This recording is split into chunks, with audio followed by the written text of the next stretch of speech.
Sensya na. Okay lang yan.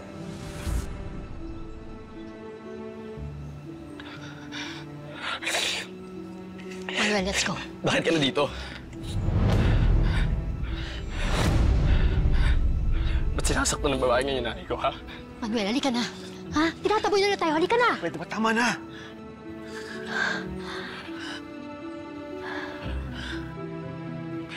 Huwag mo akong hawakan!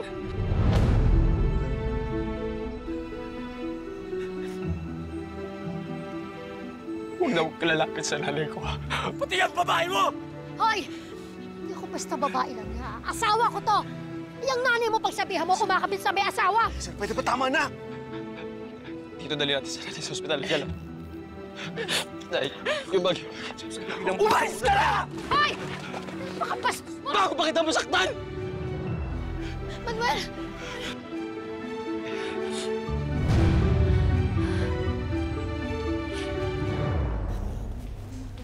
Hello, kuya? Oh, nahanap niyo na sila nanay? Andrea, paki-cancel niya interview.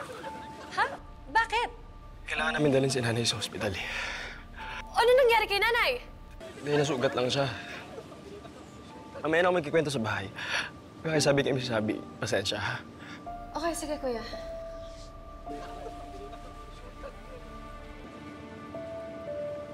Ano ba? Ha? Di ba kayo lalayas dito? Ha? Mas kayo dito?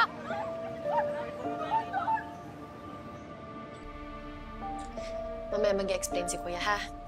Wait lang. Sabi, sorry pero may emergency kami eh. We need to cancel the interview. Pasensya na talaga eh. We can reschedule. Well, I hope Miss Velma is okay. Pack up ka na. Pasensya na talaga. Let's go.